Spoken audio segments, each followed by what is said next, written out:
SIR पर CGI Suryakant ने की कपिल सिब्बल की बोलती बंद। कपिल सिब्बल ने सुप्रीम कोर्ट में पूछा, मेरे पिता का नाम 2003 की लिस्ट में नहीं तो क्या करें।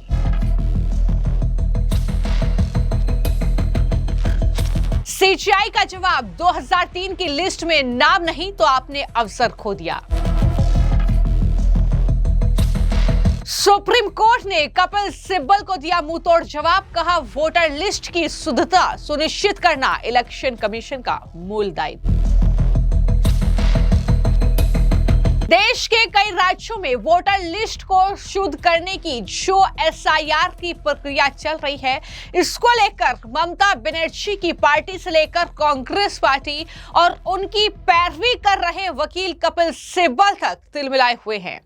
लेकिन एक बार फिर एसआईआर पर सुप्रीम कोर्ट में जबरदस्त बहस हुई है। कपिल सिब्बल बार बार फटकार खाने के बाद एक बार फिर उन्होंने वोटर लिस्ट के इस सत्यापन अभियान यानी एसआईआर प्रक्रिया पर सवाल उठाए। इस पर भी सीजीआई सूर्यकांत ने कपिल सिब्बल को मुंहतोड़ जवाब देते हुए कपिल सिब्बल की बोलती बंद कर दी। दरअसल इस पूरी सुनवाई के दौरान वकील कपिल सिब्बल ने यह कहा कि 2003 का वोटर लिस्ट देखने के लिए कहा जा रहा है। अगर मेरे पिता ने 2003 में वोट नहीं दिया या उससे पहले ही उनकी मृत्यु हो गई, मैं इसे कैसे साबित कर पाऊंगा। कपिल सिब्बल के इस सवाल पर सीजीआई सूर्यकांत ने ऐसा जवाब दिया कि सिब्बल की बोलती बंद हो गई। दरअसल सीजीआई सूर्यकांत ने यह कहा कि अगर आपके पिता का नाम 2003 की लिस्ट में नहीं है और आपने भी इस पर ध्यान नहीं दिया तो शायद आपने अवसर खो दिया। फर्क सिर्फ इतना है कि अगर माता पिता का नाम 2003 की लिस्ट में नहीं है तो फिर स्थिति अलग होगी। सीजीआई की इस टिप्पणी को कोर्ट रूम में जो भी लोग मौजूद थे, उन्होंने एक संकेत के तौर पर देखा कि परिवार की नागरिकता का ऐतिहासिक रिकॉर्ड वोटर लिस्ट में एब्सेंस होना व्यक्ति की जिम्मेदारी को कम नहीं करता। यानी आपकी ये जिम्मेदारी बनती है कि आप ये नाम दर्ज कराएं। जब एसआईआर की ये प्रक्रिया चल रही है, आपकी जिम्मेदारी बनती है कि आप जो है अपना वोटर आईडी कार्ड लेकर जाएं और सत्यापन कराएं। तो ये साफ तौर पर सुप्रीम कोर्ट के सीजीआई जो है सूर्यकांत की तरफ से कहा गया। हालांकि कोर्ट ने यह भी स्पष्ट किया कि ऐसे मामलों में प्रक्रिया न्याय संगत और पारदर्शी होनी चाहिए। पारदर्शिता की बात बार बार सुप्रीम कोर्ट की तरफ से की जा रही है। मैं आपको जानकारी दे दूं कि सुप्रीम कोर्ट में एसआईआर को लेकर लगातार सुनवाई जारी है। जिस तरीके से पहले मनोज झा की याचिका पर सुनवाई हुई, जो कि आरजेडी के नेता है, जिस पर सुप्रीम कोर्ट ने चुनाव आयोग की एसआईआर की प्रक्रिया पर रोक लगाने से साफ तौर पर इनकार कर दिया और कहा कि यह संवैधानिक जो व्यवस्था है वो दरअसल जारी रहेगी। यह साफ तौर पर कहा कि संवैधानिक और कानूनी अधिकार जो है वो चुनाव आयोग को है इस एसआईआर को कराने के लिए, और वो तमाम चीजें चल रही हैं। लेकिन चूंकि मनोज कुमार झा को बड़ा झटका लगा, सुप्रीम कोर्ट ने ये साफ तौर पर कहा कि एसआईआर पर रोक नहीं लगेगी, जिसके बाद मनोज झा का बयान भी सामने आया। आरजेडी के नेता हैं, क्या स्पष्टीकरण उन्होंने दिया, जरा सुनिए। देखिए, एक बात आपके माध्यम से स्पष्ट कहूं, एसआईआर के लिए चूंकि मैं पिटिशनर भी हूं, मैं माननीय सर्वोच्च न्यायालय में मूव किया, तो मैं आपको एक बताऊं कि आइडिया से कभी मतभेद नहीं था, इम्प्लीमेंटेशन तौर तरीकों से मतभेद था। खुद सर्वोच्च न्यायालय, माननीय सर्वोच्च न्यायालय देखे कि अगर हमने आपके सामने दलील ना दी होती तो क्या आधार कार्ड इंक्लूड होता। इस तरह की जितनी भी रियायतें, इलेक्शन कमीशन की हठधर्मिता एक तरफ थी, जो चीजें हमने माननीय सर्वोच्च न्यायालय जाकर के हासिल की, क्या वो चुनाव आयोग के स्तर पर हासिल नहीं हो सकती थी। प्रक्रिया को थोड़ा लचीला बनवाने की कोशिश की, कामयाब भी हुए, पूर्णतः नहीं अंशतः।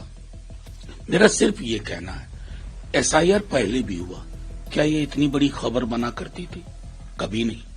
खुद माननीय चुनाव आयोग ने एक भी घुसपैठिया बिहार में नहीं पाया, ऑन रिकॉर्ड कह रहा हूं। लेकिन हमारे होम मिनिस्टर साहब इसी एजेंडा पे बिहार में बात करते रहे। इससे पूर्व झारखंड में एक भी नहीं मिला। कायदे से तो अगर घुसपैठिया इस देश में है तो उनके महकमे की जिम्मेवारी है, ही शुड अपोलोजाइज एंड से सॉरी। लेकिन ये एक डॉग विसिल पॉलिटिक्स का हिस्सा बन गई। क्या चुनाव आयोग को फॉर्मली ये नहीं कहना चाहिए था, फॉर्मली ये नहीं कहना चाहिए था कि ये तमाम चीजें प्रोपेगेंडा है, तमाम चीजें रूमर है। इन सारी चीजों को अगर एक पैराडाइम में, एक प्रतिमान में देखेंगे तो आपको लगेगा कि प्रॉब्लम कहाँ है। तो एक तरफ आपने देखा कि कपिल सिब्बल को लगातार फटकारा जा रहा है। इससे पहले भी उनसे पूछा गया था कि आप कहते हैं कि एसआईआर की ये प्रक्रिया गलत है, लेकिन ये जो कहीं ना कहीं घुसपैठिए बसे हुए हैं, ये आखिर क्या इन्हें वोट डालने का अधिकार है अगर सिर्फ इनके पास आधार कार्ड है? ये सवाल सुप्रीम कोर्ट की तरफ से किया गया। हालांकि जो कपिल सिब्बल की तरफ से 2003 की वोटर लिस्ट को लेकर सवाल किया गया, उस बहस के दौरान कपिल सिब्बल ने चुनाव आयोग द्वारा एसआईआर चलाने पर सवाल उठाए। उन्होंने कहा कि एसआईआर जैसी प्रक्रिया को लागू करने का कोई स्पष्ट अधिकार इलेक्शन कमीशन को नहीं दिया गया है। सिब्बल ने इसे भव्यता का भ्रम बताया, लेकिन इस पर भी पीठ ने कड़ा रुख अपनाया और जवाब दिया। उन्होंने कहा कि आपकी दलील के मुताबिक इलेक्शन कमीशन कभी भी यह अभ्यास करने की शक्ति नहीं रखेगा और ये कोई रोजाना का अपडेट नहीं है, बल्कि एक विशेष प्रक्रिया है। अगर हम मान लें कि पहले कभी एसआईआर नहीं हुआ तो इसका मतलब ये नहीं है कि चुनाव आयोग इसे कभी भी नहीं कर सकता है। यानी चुनाव आयोग को पूरा अधिकार है कि वो वोटर लिस्ट का सत्यापन करे, वो वोटर लिस्ट को खंगाले, शुद्धता जो है वो बनी रहे, तो एसआईआर चुनाव आयोग कर सकता है। पीठ ने साथ ही ये भी कहा कि वोटर लिस्ट की शुद्धता सुनिश्चित करना चुनाव आयोग का मूल दायित्व है और एसआईआर उसी का विस्तारित रूप है। तो सुनवाई के बाद कोर्ट ने यह भी कहा कि अब वो पूरे मामले की जो विस्तृत सुनवाई है 2 दिसंबर को करेगा।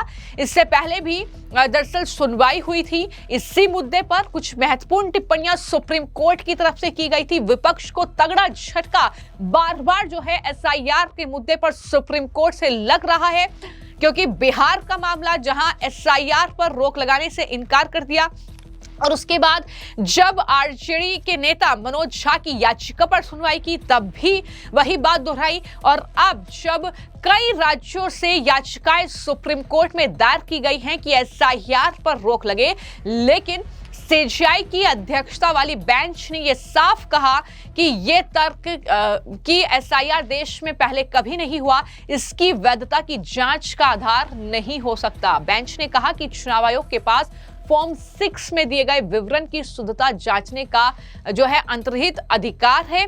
फॉर्म 6 वो दस्तावेज है जिसे कोई भी नागरिक मतदाता पंजीकरण के लिए भरता है। इलेक्शन कमीशन का कहना है कि कई राज्यों में मतदाता सूची में बड़ी मात्रा में गड़बड़ी, डुप्लीकेसी या पुरानी जो है गड़बड़ियां हैं। एसआईआर को उसे ठीक करने का एक विशेष अभियान है एसआईआर, और इसको लेकर बीजेपी के प्रवक्ता शहजाद पूनावाला ने क्या कहा, जो सुप्रीम कोर्ट में सुनवाई हुई, जो सुप्रीम कोर्ट ने टिप्पणियां की हैं, जरा सुनिए। Even the Supreme Court has now debunked the fake propaganda narrative of serial liar Rahul Gandhi, who now blames all his electoral losses onto the SIR.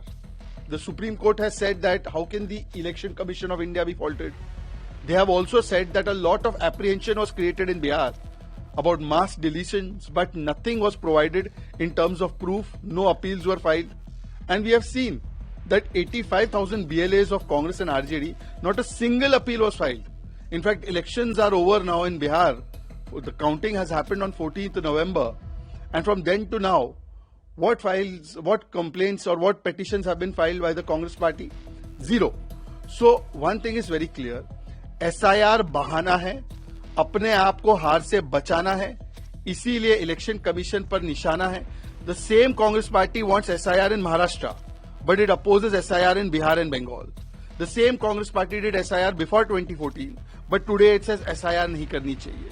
So it is not about SIR, it is about saving their परिवार and it is about संविधान परिवार. तो court ने आधार card पर भी अपनी पुरानी ही टिप्पणी दोहराई और कहा कि आधार कार्ड नागरिकता का पूर्ण और अंतिम प्रमाण नहीं है, इसलिए इसे दस्तावेजों की लिस्ट में एक विकल्प माना गया है, ना कि निर्णायक प्रमाण माना गया है। यह भी कोर्ट ने स्पष्ट किया कि अगर एसआईआर के दौरान किसी मतदाता का नाम सूची से हटाया जाता है तो निर्वाचन अधिकारी को उसे नोटिस देना जरूरी होगा, यह सुनिश्चित करने के लिए कि किसी भी नागरिक का मताधिकार बिना सुनवाई के ना छीना जाए। कोर्ट इस पर बेहद सख्त है। यह मामला जाहिर तौर पर संवेदनशील भी है, क्योंकि एसआईआर का विरोध करने वाले कई याचिकाकर्ताओं का कहना है कि इसका दुरुपयोग कर बड़ी संख्या में लोगों के नाम वोटर लिस्ट से हटाए जा सकते हैं। लेकिन यहां पर सबसे महत्वपूर्ण बात यह है कि जहां सीमावर्ती राज्यों में यह राजनीतिक हथियार बन सकता है, वहीं चुनाव आयोग का तर्क है कि हर राज्य में लाखों नाम फर्जी, डुप्लीकेट है और जाहिर तौर पर कई लोगों की मृत्यु हो चुकी है। तो ऐसे में एसआईआर से चुनावी प्रक्रिया साफ और विश्वसनीय बनेगी, ये साफ तौर पर चुनाव आयोग ने कहा है। यही वजह है कि एसआईआर की प्रक्रिया चल रही है, लेकिन एक के बाद एक सुप्रीम कोर्ट से विपक्ष को तगड़ा झटका लगता हुआ दिख रहा है। फिलहाल आपकी इस मामले को लेकर क्या राय है, हमें कमेंट बॉक्स में जरूर लिखें।